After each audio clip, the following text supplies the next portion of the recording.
Bueno, el 13 de octubre se cumplen 45 años de la tragedia de los Andes, así se conoce la caída del avión uruguayo en la cordillera, en un viaje que todavía trae recuerdos, memorias e historias. Y para conmemorar esa fecha estamos en comunicación con el escritor, periodista y guionista Pablo Bierzi. Él es autor, entre otros libros, de La Sociedad de la Nieve y Tenía que sobrevivir, un libro que coautoró con Roberto Canessa. Bienvenido, Pablo Bierzi, a Citas de Radio. Mi nombre es Elisa Peirano.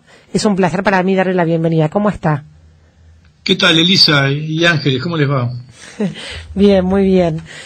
Bueno, hablábamos, cuando estábamos introduciendo su nota en el programa, hablábamos de la cantidad de aristas y la cantidad de, digamos, de ángulos que tiene esta historia, que sigue sorprendiendo, que sigue emocionando, y a pesar de que pasaron 45 años, nos sigue conmoviendo.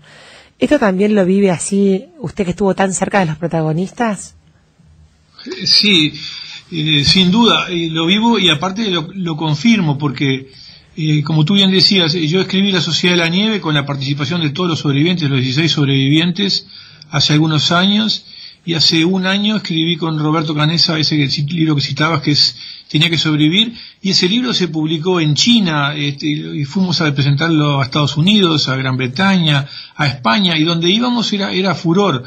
Era furor, pero no era un furor porque hubiera marketing, sino porque es un tema que como tú bien dijiste, tiene diferentes aristas y las diferentes épocas le encuentran las aristas que se adecuan a cada época. Yo creo que ahí está el misterio.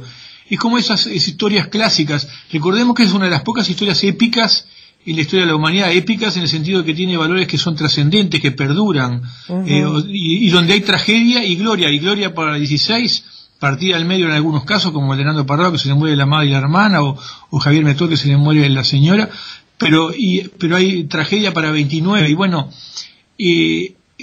una de las aristas, las diferentes aristas van siendo predominantes en los diferentes momentos históricos. Eso es lo que yo advierto y lo confirmo porque he estado desde hace muchos años con este tema a través de dos libros, y antes lo había hecho con muchísimos artículos periodísticos, incluso hace cuando se cumplieron 30 años, o sea que hace 15, hice un artículo muy largo acá en un diario uruguayo muy grande, El País, donde escribía desde el punto de vista de los muertos, porque en verdad los conocía a casi todos, eran compañeros míos o de clase, o del colegio, o del deporte. Entonces me preguntaba, ¿quién otro puede escribir desde el punto de vista de ellos sino un compañero que era amigo de la infancia? Y por eso asumí esa tarea, y también hice esa obra, que era una obra periodística, pero que cubría una parte ineludible, y que es la de los muertos. Hay 29 que no volvieron, y bueno, ¿y cómo se les rinde homenaje? Claro. Y creo que un poco la vida de los sobrevivientes está en pos de ese desafío, es cómo se les rinde homenaje, en una situación que, como decíamos, es como paradigmática, porque nos habla de facetas de la condición humana que nosotros desconocemos. Es por eso creo que ahí está el misterio de por qué sigue teniendo tanta vigencia y tanto interés, al punto que publicamos el libro con Roberto en China, ¿entiendes? Claro, tal cual. Habla de algo muy humano, ¿no? Para que un chino y un uruguayo y un americano coincidan todos en un mismo interés, ¿no? Sí, algo muy humano, o me parece que te diría más, o los argentinos, que los argentinos son de los más digo, aparte es un accidente que ocurrió en territorio argentino, no hay que tomar en cuenta eso. Y los caminantes caminan a Chile, pero ocurrió en territorio argentino. Yo creo que lo que habla más que de lo humano es facetas de la condición humana que nosotros desconocemos. Claro. y que ellos no son superhéroes, son personas normales que vivieron una situación extraordinaria, y que ellos y las circunstancias, el abandono, el hecho de que la sociedad los haya decretado muertos, el hecho de que estén desahuciados, el hecho de que tengan que hacer todos por sí mismos, el hecho de que nunca se entregan, el hecho de que afloran cualidades del ser humano que desconocíamos. Por ejemplo, uno siempre piensa en las ficciones apocalípticas que dicen que cuando el hombre está perdido aflora aflora el lobo, lo peor que tenemos adentro, eso que se ve en los saqueadores de los huracanes, y acá aflora exactamente lo contrario. Entonces capaz que esa historia de que en la adversidad extrema surge lo peor de cada uno no es verdad. nos surgió en la montaña de los Andes en el 72 el sálvese quien pueda, no surgió el egoísmo, no, por el contrario, surgió una especie de equipo mancomunado donde tenían el compromiso no solo de entregar sus cuerpos para alimentar a los otros y poder desarrollar el proyecto de vivir, sino el compromiso de donde los heridos eran los prioritarios. Eso es una cosa extraordinaria. El herido era lo principal que tenía ese grupo, que se fue achicando, ¿no? Arrancaron 45, después fueron 27, después 24, después 19, después 16.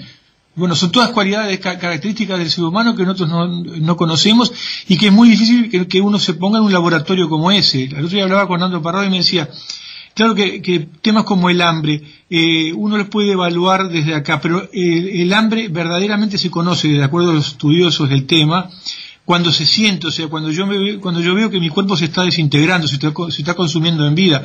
Entonces tú y yo podemos especular sobre lo que es el hambre y podemos hacer una prueba y no abrir la heladera, pero es completamente diferente a lo que ellos vivieron. Ellos vivieron un hambre que nosotros no sabemos de qué se trata, claro, que es consumirse en vida.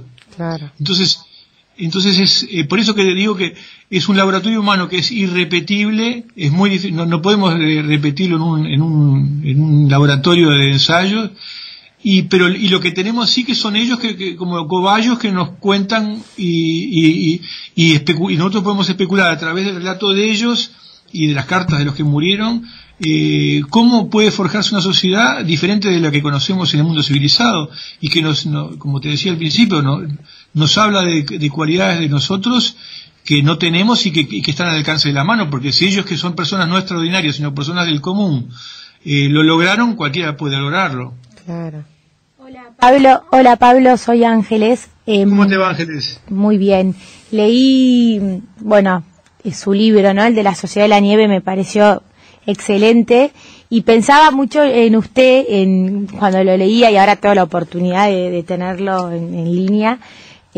¿Cómo habrá sido para usted, digamos, ser testigo de todas estas historias de gente que usted conocía y además que era amigo, como decía antes, de los que volvieron y de los que no?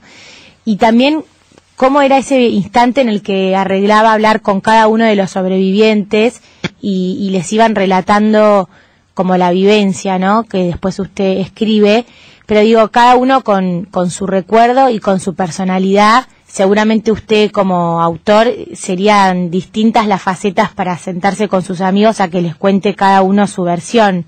¿Cómo fue esa recolección de esa información tan valiosa? Sí, Ángeles, es como tú decís.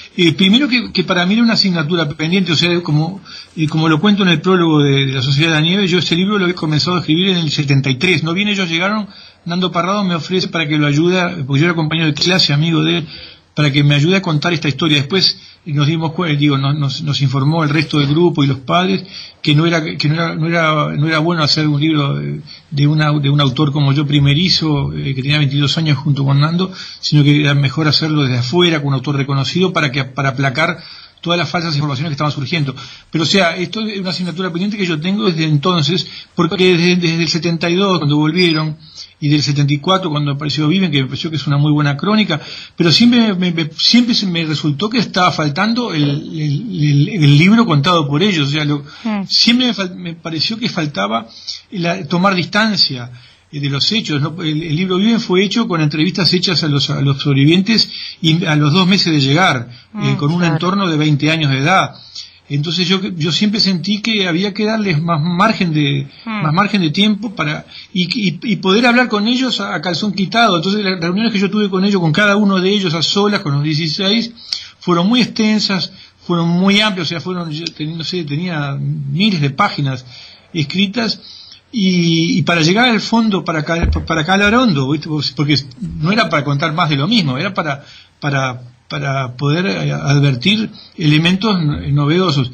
Y como tú decías, sí, fue una experiencia apasionante, pero fundamentalmente fue marcada por la emoción. Yo siempre decía que estaba escribiendo como estado de gracia, pero esto no es una virtud mía. El estado de gracia me lo daba la emoción de estar jugando, estar como situado en un plano de conciencia diferente del cotidiano. O sea, estábamos en un plano de conciencia que era un poco parecido a lo que ellos vivieron allá, parecido relativamente. pero por algo en el libro también lo cuento en la Sociedad de la Nieve, que yo fui al lugar porque quise estar 2 días ahí para experimentar en algo la demencia que es estar a 4.000 metros de altura para quien no conoce la montaña, la demencia de que el organismo no te funcione, la demencia de que no puedas respirar, la demencia de que el frío no te permita dormir, que no puedas sacarte la ropa, las camperas infinitas para pasar la noche, la demencia de sentir las avalanchas que te rodean. Entonces, con todos esos elementos, bueno, me senté con ellos y hice la Sociedad de la Nieve, que fue, como tú bien dices, fue una experiencia que para mí un antes y un después, porque fueron mucho tiempo en un estado emocional que, como te describí recién, como un plano de conciencia diferente del cotidiano que uno utiliza para escribir normalmente. Es como era una emoción diferente, una emoción. Y aparte con ese tema de que está siempre jugando, los relatos estaban jugando siempre entre la vida y la muerte. No te olvides que ellos, en una cuestión que yo siento que es casi única, ellos vivieron durante 72 días con la experiencia de ser sobrevivientes y combustible al mismo tiempo. O sea, ellos en el pacto de entrega mutua habían ofrecido su cuerpo, entonces ellos estaban vivos, pero al mismo tiempo sabían que eran el combustible del otro si ellos quedaban por el camino, como una carrera de postas. Entonces eso te da una percepción, una aproximación a la muerte completamente diferente. Es como caminar en la cornisa constantemente. Claro. Entonces ese aprendizaje de caminar en la cornisa lo traté de trasladar en la manera en que se narraba ese libro y en las entrevistas que hacíamos con ellos, en las conversaciones que tuve con ellos. Bierzi, uno de los grandes logros del libro fue justamente recolectar los 16 testimonios de gente que nunca se había pronunciado hasta ese momento públicamente sobre lo vivido. ¿Cuál fue, para su experiencia personal, el testimonio que más lo tocó? Lo que pasa es que está buena la pregunta, está bien la pregunta. Había varios que nunca habían hablado, o sea, estaba el caso de Pedro Algorta que nunca había hablado, entonces ahí lo cuento, ¿no? Y el desafío que yo tenía con el libro era claro, si no hablaban los 16, no lo hacía el libro, porque justamente me parece que el diferencial, después salieron un montón de libros, ya había habido libros en primera persona de Nando Parrado y de Carlitos Páez, pero yo creía que acá tenían que estar los 16, y ya que no tenía los 29 muertos, bueno, los 16 vivos tenían que estar.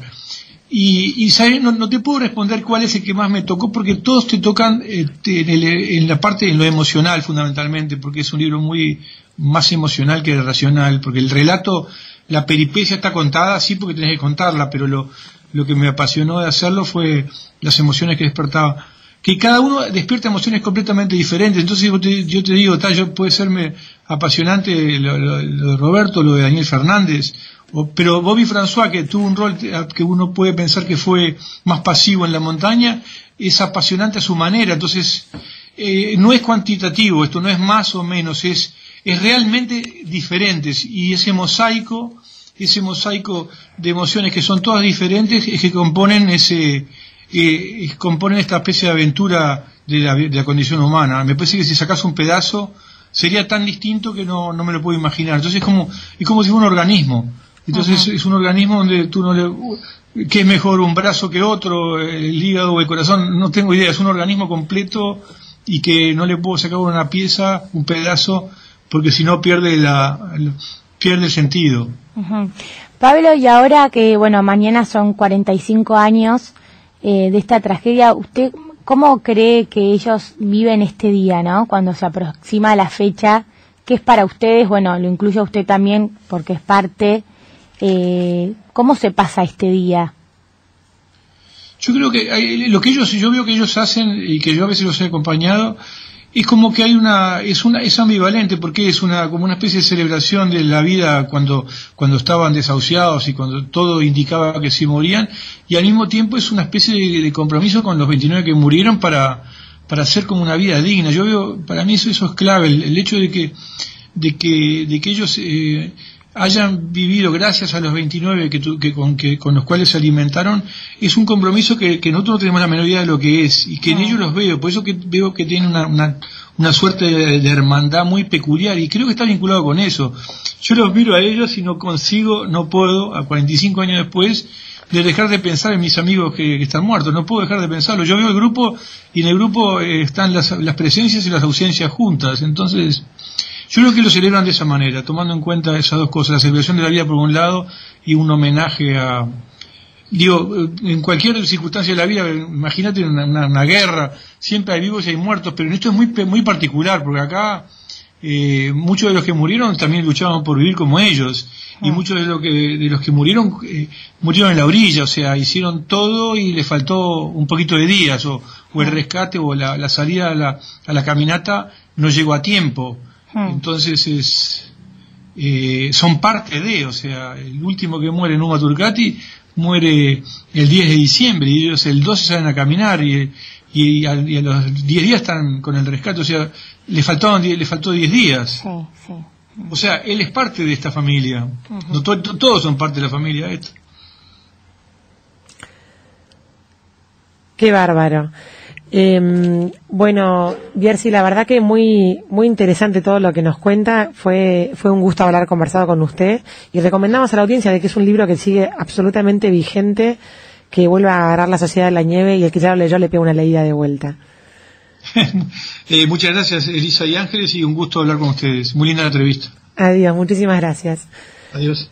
Bueno, y así pasaba el autor del primer libro que recolecta los 16 testimonios de la tragedia de los Andes, que el viernes 13 de octubre se conmemoran 45 años de que haya sucedido.